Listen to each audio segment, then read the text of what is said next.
Hello everyone, फिर से आप लोगों के सामने हाजिर हो गया हूँ ये घटना के साथ। आज जिस घटना को सुनाने जा रहा हूँ, वाकई आप सुनने के बाद आप सोचोगे जो कैसे कैसे दिन आ गया। आपने सुना होगा, इससे पहले कहीं किससे देखे भी होंगे, आपके आसपास मोहल्ले में ऐसा घटते रहता है। जो कोई शादीशुदा महिला होता है और होने के बावजूद भी किसी दूसरे से दिल लग जाती है और उसके साथ भाग जाती है, उसके साथ रहने पर मजबूर हो जाती है और अपने पति को छोड़ देती है। ये देखा जाए तो हर जगह में घटती रहती है। कुछ-कुछ दिनों में ऐसा सामने आता है। लेकिन अभी जो आज जिस घटना को मैं सुनाने जा रहा हूँ, इस पे बिल्कुल ही कुछ उल्टा होता है, अलग होता है। आप सुनने के बाद आप हैरान हो जाओगे, जो वाक़ई कोई ऐसा किया है, अगर किया है तो उसको क्या सज़ा मिलनी चाहिए। दरअसल घटना है उत्तर प्रदेश का। 3 जनवरी की बात है। 3 जनवरी 2025 की बात कर रहा हूँ, यानी इसी महीने की बात कर रहा हूँ, कुछ दिन पहले की। 3 जनवरी 2025 को करीब दोपहर को 2 बजे एक शादीशुदा महिला, अब 6 बच्चों की माँ होती है, उम्र होता है 36 यानी 36 साल की वो महिला होती है। नाम है राजेश्वरी। अब 6-6 बच्चे हैं, शादी को करीब 20 साल हो चुका है। उनका पति का नाम है राजू, जो 45 साल होता है। सब कुछ ठीक-ठाक चल रहा था, परिवार में कोई दिक्कत वाली बात नहीं थी। 6 बच्चों के साथ बड़ी आराम से ज़िंदगी बिता रहे थे, पति-पत्नी पूरा परिवार के साथ रहता था। लेकिन 3 जनवरी 2025 की बात है, दोपहर को 2 बजे वो महिला राजेश्वरी जो है, अपने पति को कहती है जो कुछ पैसा मैं ड्रॉ से निकाली हूँ और मैं जा रही हूँ साड़ी बाज़ार। अब कुछ चीज़ की ज़रूरत थी, बाज़ार लगती वहाँ पे सब्ज़ी भी लाना था, उसको साड़ी भी खरीदनी थी, यानी कुछ कपड़े खरीदना था वो खुद के लिए। पति से इजाज़त माँगी, तो पति ने कहा ठीक है, कोई बात नहीं, जल्दी आ जाना, बच्चे लोग घर पर हैं, मैं थोड़ी देर में बाहर चला जाऊँगा। पत्नी राजेश्वरी कहती है ठीक है, बस मैं यूँ गई वो आई। कुछ पैसा लिया था, अब कितना पैसा लिया था ये राजू को नहीं पता था, यानी वो राजू जो 45 साल का होता है, राजेश्वरी का पति। बस उसने कहा जो मैं कुछ पैसा लेकर बाज़ार जा रही हूँ। आपको तो पता ही है मुझे कुछ कपड़ा लेना है और बाज़ार जा रही हूँ तो आते टाइम सब्ज़ी भी ले लूँगी शाम को पकाने के लिए। पति ने कहा ठीक है, जल्दी आ जाना। राजेश्वरी जाती है लेकिन लौट कर नहीं आते, काफ़ी देर हो जाता है, राजेश्वरी का कोई आता पता नहीं। इसी बीच राजेश्वरी को फ़ोन लगाता है पति, तो पता चलता है फ़ोन तो उसका स्विच ऑफ आ रहा है। अब धीरे-धीरे और समय बीता। यहाँ राजू को भी बाहर जाना था काम के सिलसिले में, लेकिन जब पत्नी लौटकर घर आई नहीं, तब राजू को जो है बेचैनी बढ़ते गया, परेशानी बढ़ते गया। जो कहाँ चले जा सकती है, फ़ोन भी बंद है। तभी अब धीरे-धीरे और ज़्यादा समय बीता, तो अब राजू से इंतज़ार करना मुश्किल हो रहा था। अब वो ये बात जो है आस-पास वाले को बताया, जो मेरे पत्नी को किसी ने देखा है। तो धीरे-धीरे ये बात पूरी मोहल्ले में फैल जाती है। अब जब मोहल्ले में फैलती है तो तरह-तरह की बात होती है। किसी ने कहा भाई अब भूल जाओ तुम अपने पत्नी को, क्योंकि तुम्हारे पत्नी जो है भाग गई है तुम्हें छोड़कर। बड़ी अजीब लगता है, जो 6 बच्चों की माँ है, पति के साथ सब कुछ ठीक-ठाक तरीके से रह रहा था, 20 साल को शादी हो गए। अगर इस वक़्त ऐसी बातें सुनने को मिले जो तुम्हारे पत्नी किसी के साथ भाग गई, तो पत्नी को कैसा लगेगा? अब ये बात फैलने लगी है। देखते ही देखते पूरा मोहल्ले के साथ-साथ आस-पास लोगों को पता चला। धीरे-धीरे रिश्तेदारों को फ़ोन करने लगे, जो राजू है, पत्नी के बारे में पूछताछ करने लगे। लेकिन पत्नी का कुछ खबर नहीं। अब राजू चेक करता है ड्रॉ खोलकर, जो ड्रॉ में पैसा रखा हुआ था। ड्रॉ खोलने के बाद राजू के पैर तले ज़मीन खिसक जाता है, क्योंकि उस ड्रॉ में 1,60,000 रखा हुआ था। राजू के मुताबिक इसने राजू ने बाकायदा पुलिस में ये शिकायत भी दर्ज कराया। जो वह ये पूरा घटना उत्तर प्रदेश का हरदोई का है और जिस इलाका में ये घटना हुआ था, उस इलाका का नाम है हरपलपुर। और इसी हरपलपुर पुलिस थाने में राजू जाता है। शाम तक, उसी 3 जनवरी की बात है, 3 जनवरी शाम तक वो हरपलपुर पुलिस थाने जाते हैं और अपने पत्नी का गुमशुदगी का मिसिंग कंप्लेंट दर्ज कराते हैं। पुलिस भी सुनने के बाद हैरान हो जाता है, लेकिन जब पुलिस को राजू बताता है, जो घर से गई थी बाज़ार लाने के लिए और कुछ साड़ी खरीदने के लिए, कपड़ा खरीदने के लिए, लेकिन उसने कहा था मैं ड्रॉ से कुछ पैसा ली, लेकिन वो थोड़ा नहीं लिया बल्कि 1,60,000 रुपये रखा हुआ था, वो उसको लेकर भाग गई किसी के साथ। पुलिस ने कहा तुम्हारे पास इतना पैसा घर पर क्यों रखा है? अब 1,60,000 बहुत ज़्यादा रकम होता है। तो उसमें राजू बताता है, मैं कुछ दिन पहले मिट्टी बेचा था, यानी मट्टी बेचा हुआ था और भैंस बेचा था। उसी का पैसा मैं ड्रॉ में रखा था।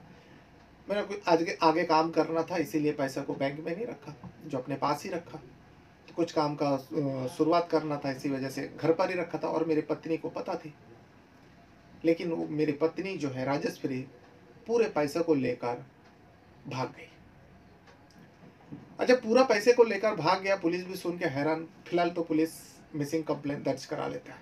मिसिंग कंप्लेंट दर्ज कराता है, यानी अब राजेश्वरी को ढूंढने की प्रयास करता है। मोबाइल नंबर लेता है, उसका सीडीआर निकालता है, जो किससे किससे बात हुआ, लोकेशन टेस्ट करता है, लेकिन लोकेशन टेस्ट नहीं हो पाता।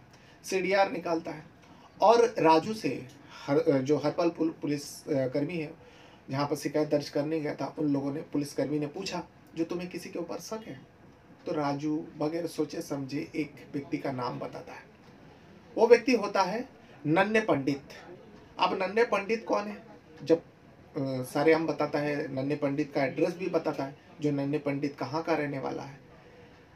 तो राजू कहता है नन्हे पंडित जो है भीख मांगता है और ये साड़ी बाजार पुलिस थाने का अंदर आता है। मोहल्ला खिड़किया का रहने वाला, उसका नाम है नन्हे पंडित। अब नन्हे पंडित क्यों आता था तुम्हारे घर में? नन्हे पंडित भीख मांगने का काम करता था। नन्हे पंडित हर 2 दिन में मेरे घर आता था और भीख मांगता था और लोगों का हाथ दिखा करते थे और उसका भविष्य बताता है। और आए दिन आता था। मेरी पत्नी उससे बहुत खुश रहती थी। जब भी वो भिखारी नन्हे पंडित मेरे घर पर आता है, तो मेरी जो पत्नी है, मेरी जो बीवी है, उसके पास बैठते, उसको हाथ दिखाते। लेकिन मुझे ये सब कभी अजीब नहीं लगा, क्योंकि एक भिखारी आता है, उसको भीख देता है और वो हाथ दे के कुछ बताता है, तो मेरी पत्नी उसमें बहुत खुश होती है। यह आए दिन चलता रहता था और मेरे इलाका में सबको पता है नन्हे पंडित के बारे में। नन्हे पंडित के बारे में मेरी बीवी जो है अक्सर बातें करती थी, लेकिन मैं इग्नोर कर देता था। अब मुझे एहसास हुआ वो नन्हे पंडित के साथ भाग गए। कुछ लोगों ने देखा भी है उसको। ये शिकायत दर्ज करते हैं। पुलिस जो है नन्हे पंडित को ढूंढता है। नन्हे पंडित का भी मोबाइल कहीं ना कहीं से जुगाड़ लगा लेता है। नन्हे पंडित का भी मोबाइल सीडीआर और लोकेशन टेस्ट करता है। उसका भी मोबाइल बंद जा रहा था, लोकेशन टेस्ट नहीं हो रहा था, लेकिन सीडीआर निकालता है, उसमें पता चलता है हाँ, नन्हे पंडित जो है अक्सर उस राजेश्वरी से बातें करता था। उस नंबर भी था राजेश्वरी का, लेकिन दोनों फरार चल रहा था। पुलिस यहाँ वहाँ दबिश दे रहा था। लेकिन इसी बीच जो राजेश्वरी है उसी पुलिस थाने में पहुंच जाता है, जो हरपल पुलिस थाने है, हरपलपुर पुलिस थाने का, यानी हरदोई का, जो जिस इलाका में वो लोग रहते थे, राजू और राजेश्वरी। हरपलपुर पुलिस थाने में पहुंच जाते हैं और जाने के बाद अपने आप को बताते हैं, जो मैं राजेश्वरी हूँ और मेरे उम्र 36 है, मैं 6 बच्चों की माँ हूँ। मेरे पति जो मेरे खिलाफ मुकदमा दर्ज करा है, जो मैं उनके घर से 1,60,000 रुपये लेके भागी हूँ। मैं कहाँ जा सकती हूँ? मैं किसी के साथ भागी नहीं, मैं आपके साथ सामने हूँ और मेरा कोई लाभार, कोई बॉयफ्रेंड नहीं है। और ये जो नन्हे पंडित का नाम आ रहा है, उनको फंसाया जा रहा है। दरअसल मेरा पति जो है मुझे टॉर्चर करता था, इस वजह से मैं उसे छोड़कर मैं अपने रिश्तेदार के वहाँ चली गई थी। ये पूरी बात बताने के बाद अब पुलिस जो है फिर से राजू को बुलाता है। राजू भी बैठता है और पुलिस के सामने ये दोनों पति पत्नी को बिठाता है और दोनों से आमने सामने बिठा कर सवाल जवाब कर रहा था। तब इतने पता चला कि राजू भी कुछ छुपाया था और जो राजेश्वरी है वो भी कुछ छुपा रही है। पूरा सच्चाई जो है अभी तक सामने नहीं आया। ना राजेश्वरी ने खुलकर बताया जो नन्हे पंडित के साथ उसका क्या रिश्ता है, और ना ही राजू ने बताया जो राजेश्वरी जो उसके ऊपर इल्ज़ाम लगाया, पति के ऊपर जो इल्ज़ाम लगाया, जो मुझे मारता था, पीटता था, ये भी बात खुलकर राजू नहीं बता पा रहा है। लेकिन पुलिस को लगता है जो दोनों में ही कुछ ना कुछ कमी है, जिसके चलते 6 बच्चों होने के बावजूद भी पति पत्नी लड़ता है, झगड़ता है और दोनों अलग होने की कोशिश कर रहे हैं। लेकिन पुलिस समझाने की कोशिश किया दोनों को, पति पत्नी को समझाया, बच्चे का हवाले दिया, जो 6 बच्चों की माता पिता हो तुम लोग और तुम्हारे शादी को 20 साल हो गया, अगर तुम लोग इस उम्र में ऐसा लड़ोगे झगड़ोगे, बच्चों के ऊपर क्या असर पड़ेगा। दोनों को समझाने की कोशिश किया, समझा बुझा के फिलहाल तो दोनों को घर भेज देता है। लेकिन इस घटना ने उस इलाका में एक बदनामी सी हो रही, जो एक 6 बच्चों की माँ भीख मांगने वाले के प्यार में पागल हो गई और उसके साथ भाग गई। तो ये था वो पूरा कहानी जो अजीबो-गरीब है, बहुत ज़्यादा वायरल हो रही है घटना, ये कहानी। तो इसीलिए मैंने सोचा कि आज की वीडियो में आप लोगों को इस कहानी को बताऊंगा, जो एक भिखारी के साथ 6 बच्चों की माँ भाग गई। बहुत सारे आर्टिकल में ऐसे हेडलाइंस में जो आ रही हैं, जो 6 बच्चों की माँ एक भिखारी के साथ भाग गई। तो पूरा कहानी कुछ यूँ था, जो सच्चाई पुलिस सामने लेकर आए। फिलहाल राजू के साथ ही है राजेश्वरी, और उसी के घर में अपने 6 बच्चों के साथ है बहन। अपने साथ-साथ अपना परिवार का भी बहुत ज़्यादा ख़्याल रखिएगा। इस वीडियो को यहाँ तक देखने के लिए आपका बहुत-बहुत धन्यवाद करता हूँ।